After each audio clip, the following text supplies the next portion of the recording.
farmers enjoy an inheritance tax break. So if they pass the farm to their kids, there's no inheritance tax. Or if they die and the farm then passes, there's no inheritance tax on them. But they've now put inheritance tax in there, and it's limited to now. Most farms now are worth well over £1 million, tens of millions, a lot of them basically. So what it means now is that most farms, when a farmer dies, there'll be a massive inheritance tax bill on the children. Yeah. Who then won't be able to run the farm. Correct. Who will have to sell the farm. Yeah. Because farms at the moment are hardly making a living anyway. Yes, yeah. So if that son of a farmer, daughter of a farmer, has to go out and get £1 million loan to pay the tax, the death duty on it, well, they're basically making a living now. Yeah. But then to pay back £1 million as well as trying to make a living is almost impossible. Yeah. And I just think, and we've talked about this before, the attack of this government on food producers in this country. We only produce 55% of our food ourselves now. This will cause an even bigger decline in that food production process. And then the question for me is, why would you not want your own country to produce food? In term how much the government subsidises the farmers, only £1.5 billion in this country. Now, that's the winter fuel allowance. But we spend $7 billion a year on illegal immigrants, housing illegal immigrants. But we only give $1.5 billion to our farmers. Yeah. Why would this government, or indeed any government, because this is a continuation of what the Tories have been doing to farmers, why would they want to stop farming? Why would they want to stop us producing our own food? Short-termism. They have no idea about history. We almost lost the Second World War before we ever fired a shot, because Hitler tried to starve the country into surrender.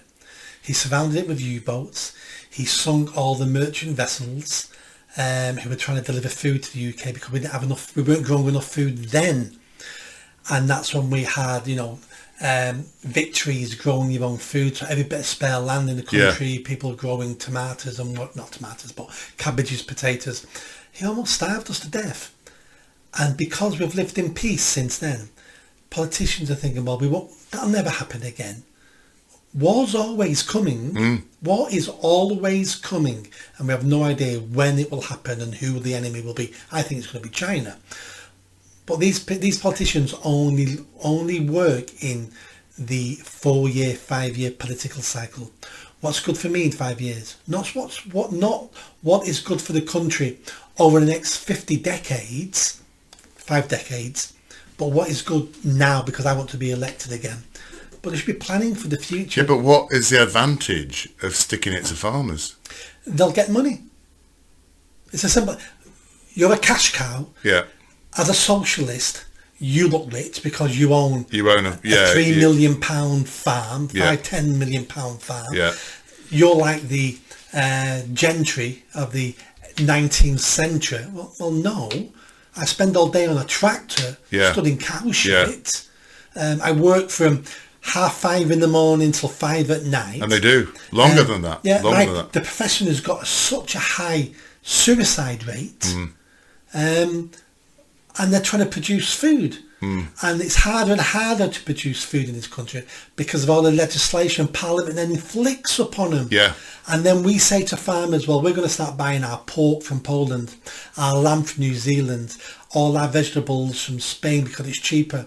Well, of course it's cheaper because they don't have to work with the same legislation we're having to work with. Yeah. If you took away this legislation, we still want some legislation. We don't want to be eating poisoned pork.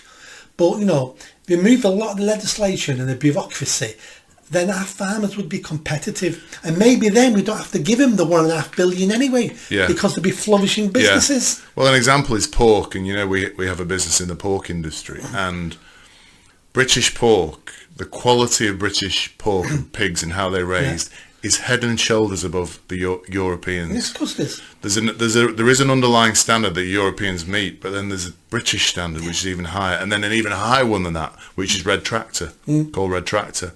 So, of course, the British farmers have to raise their pigs under all these conditions, like there's got to be certain space in the things, all that sort of stuff.